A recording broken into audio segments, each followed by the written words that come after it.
Welcome to the channel and to this showcase video for my Space Marine chapter known as the 13th. A quick disclaimer, I've done a showcase video before, but this video is not going to be like that one. This is more of a story time.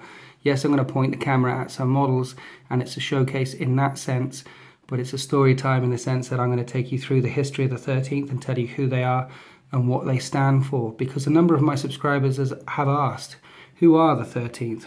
Are they renegade? Are they not renegade? Are they falling to chaos? And in the future, when someone asks me a question about the 13th, I can point them in the direction of this video and all should become clear, I hope. So just as I'm sure there are plenty of you out there that have written pages of stuff about the background of your armies and your chapters, well, grab a cup of tea, sit down, relax, and listen to the background, the fluff behind the 13th. Since the time of the Horus Heresy, there have been 26 Space Marine foundings. The original chapters are the first founding. 20 were founded, 18 of them made it to the time of the Great Crusade, and since then there have been 25 others. The 13th founding is unique because it is the only founding for which the Adeptus Terra does not hold a gene seed sample for. There's only 2 chapters that are known in Imperial history that survived from the 13th founding, and those are the Exorcists and the Death Spectres. But what happened to the other chapters? Where did they go? Were they destroyed? Were they all turned to chaos? Did they all become renegade? And why does the Adeptus Terra not have any gene seed samples from that time? Well, for those of you who are up with your Imperial lore, you'll know that the 13th founding was created at the end of the 35th millennium, start of the 36th millennium, during the Reign of Blood. That's the time when Van Dyer took the control of the Imperium, and the Imperium was split in two, another Imperium Secundus, if you wish. A great civil war erupted. It was the greatest civil war since the time of the Horus Heresy. The whole of the Imperium fought each other. All the Space Marine chapters and the Imperial Guard were pressed upon into service like never before. This time was named as the Reign of Blood for a reason. It was a terrible time. Billions, maybe trillions died. And in this maelstrom of death, the Adeptus Terra needed more Space Marines. So the 13th founding, the Dark Founding, was born. It's unknown how many Space Marine chapters were founded during the 13th founding, but it's normally hundreds of Space Marine chapters. From the Ultramarines, from the Raven Guard, from the Crimson Fists, and from many of their successor chapters were spawned and thrown into this maelstrom of war. And as we've said, now the gene seed is lost and there's only 2 known chapters that survived. And of those hundreds of other Space Marine chapters, of those hundreds of thousands of other Astartes, great and noble warriors, what happened to them? Well, I'm sorry to say that nearly all of them, virtually all of them, died. Some of them did turn renegade and fought against brother. Some of them did fall to chaos, and some of them were exterminated utterly. But Space Marines are very, very hard to kill. In one chapel, on one hilltop, in one city, on one planet, while all around them was desolation and destruction, there was a lone tactical squad. They managed to survive. In another system, a Thunderhawk gunship cut between silent and dead moons. All around it, Space Hulks blistering away, battle cruisers ruined, and in the hold of the Thunderhawk was a dreadnought. On the planet of Hades 7 in the Tyrus system, a planet that was virus bombed and every single piece of life on the planet was completely destroyed. The only thing that moved was a Land Raider, and inside the Land Raider, 3 Assault Terminators remained. In the gas world of Peleus 7, in the Sabbat world cluster, the only surviving fighter pilot from a dogfight, 1 Storm Talon gunship. In the middle of all this chaos and destruction, while the galaxy tore itself apart, in the middle of all this confusion, in the middle of the Reign of Blood, there were remains, there were bits and pieces, there were the tattered casts off of different Space Marine chapters spread all throughout the galaxy. Some turned to chaos, some turned to renegade, but some held firm of their oaths to the Emperor and their oaths of allegiance, and they would have been wiped out. They would have been destroyed. They would not have survived for very long if it was not for one man. One of the 13th founding chapter masters, he called himself Manus, survived the Battle of the Angel's Graveyard in the Eye of Terror. He and one brother captain were all that survived. They managed to evac from the planet, they managed to escape the Eye of Terror, and they made it their life's work to rejoin, to reforge the lost brothers of the 13th founding chapters. And like putting together a giant jigsaw puzzle with pieces spread across the entire galaxy bit by bit, year after year, they managed to reform the Space Marine remains, the bits and pieces of the 13th. And as they bundled them together, they became larger than chapter strength. They became Legion strength, and they grow still to this day. That's why the 13th sometimes call themselves the 13th Legion. That's why the 13th sometimes call themselves Sons of the 13th Founding or Sons of the 13th. We use many different chapter tactics because we're comprised of many different chapters.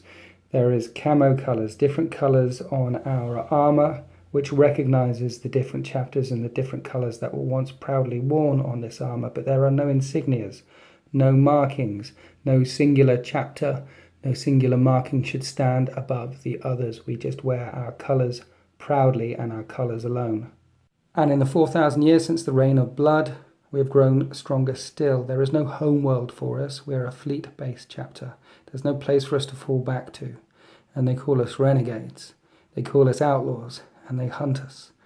To find out why that is, we have to go back to Manus, that lone chapter master. We have to hear his story. While Manus and his chapter had deployed on a number of worlds and fought a number of battles, it was at a place called the Angel's Graveyard where his chapter came to its end. The Angel's Graveyard is a crone world on the edge of the Eye of Terror, a honeycomb world as if the very core of the planet has been eaten out by maggots, full of hundreds of thousands of miles, industry and empty passageways and vast towering hive structures deep under the planet core. It was here at the Angel's Graveyard that he and 5 other chapters were deployed in strength. 6 whole chapters, 6,000 Space Marines and their armoured might descended upon this world because the Night Lords were resurgent. They were a growing threat, and Manus and his brethren were sent to wipe them out. And the Night Lords picked this place well, because the deeper and deeper that the armies of the Imperium went, the further down into the tunnels they went, the more horrors, the more demons, the more the darkness fought back against them. There were horrors in the deep of the Angel's Graveyard, screaming sounds that would last for days, or chasms where bodies of Space Marines were hung up on gibbets, often still alive with bits and pieces of themselves spread around, hanging from hooks. Demons of Khorne gathered up thousands of skulls for the skull gods, and demons of Slaanesh would wash themselves in pools of Astartes' blood. The Night Lords would strike from the shadows, often not killing their prey, just maiming them, hacking off limbs here or there. But Manus would not be bowed. He gathered together what Space Marines he could, no matter what chapter they were from, and slowly fought his way back to the surface. And it didn't take weeks, it didn't take months. With the Lord of Change and Tzeentch playing its magic and turning tunnels around on themselves, it took them years and years. But bit by bit, they fought their way back to the surface. And when they got to the surface, there were maybe 10 or 20 brothers left, and then Manus changed his tactics. It became a guerrilla war, a hit and run war, a fight for survival as they scoured through the ruins, as they scoured through the desolation, always attacked by cultists, always attacked by demons and other foul things, trying to survive, trying to find a dropship, evac, anything. One by one the brothers fell. Bit by bit Manus's force was cut down until it was only he and one other brother captain, his armour chipped, broken, covered in blood, all his markings gone. These 2 souls finally made it off the planet and began their lifelong quest to forge together the remaining brothers of the 13th founding chapters and rebuild what they could and continue their fight in the Emperor's name. 30 years after the battle for the Angel's Graveyard, the Reign of Blood was finally over, and at this time Manus had about 50 warriors around him and 1 functioning battle barge, and he resisted the calls to return to Terra and make himself known. Instead, he continued his quest to draw together the remaining warriors of the 13th founding chapters, going to Drop Site and Massacre and Space Hulk, often finding them empty and desolate, but still continuing in his quest, sometimes finding a warrior, a hero here, a dreadnought there. The Inquisition got tired of waiting for Manus to come home, and Lord Inquisitor Hume set off after him. And it was in the Istvan system of all places, above the desolate world of Istvan 5, that Manus and Lord Inquisitor Hume finally met each other. Vox links were sent back and forward between Manus's battle barge and the Lord Inquisitor's fleet, and Manus and his band of Space Marines were brought on board the Inquisitor's flagship. So Manus and his warband were brought before the Lord Inquisitor.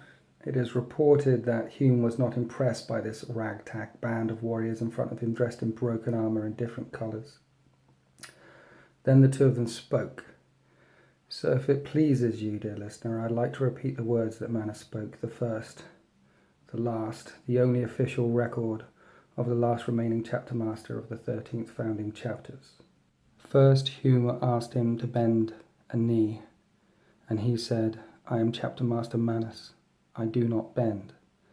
Then the Lord Inquisitor asked him to order his men back to Terra, to submit to the new political order, to fight on the side of the right and the good, and worship the God Emperor. And Manus said, "He is our creator, but not our God. We are weapons, and weapons are not interested in politics. Weapons do not fear. Weapons do not care who is right. We are his weapons, and we wage his war, not the Imperium's. We follow the imperial truth. We follow the Emperor of Man." And Manus was executed. A plasma round to the back of the head. So died the last remaining chapter master of the 13th founding chapters. Immediately a bloody fight broke out between the Space Marines from Manus's warband and the henchmen of Lord Inquisitor Hume, and the Space Marines should have died there. They were outnumbered, outgunned, but Space Marines can be very hard to kill, particularly these Space Marines, these veterans who had seen horrors and terrors like no other. They fought their way from Hume's spaceship, got back to their battle barge while it was being bombarded, while it was being torn from the sky, made warp translation, and left. And while Manus had died, his dream did not. The remaining Space Marines vowed to continue his work and rearm and rebuild the chapters from the 13th founding. They vowed to remain true to his words, to follow his creed, to follow the imperial truth, and not this bloated religious autocracy that the Imperium had become. For that they hunt us, for that they hate us. But we shall never bow, we shall never bend, we shall never fall to chaos. We are the 13th, and we are Legion. Thanks for watching. Happy wargaming.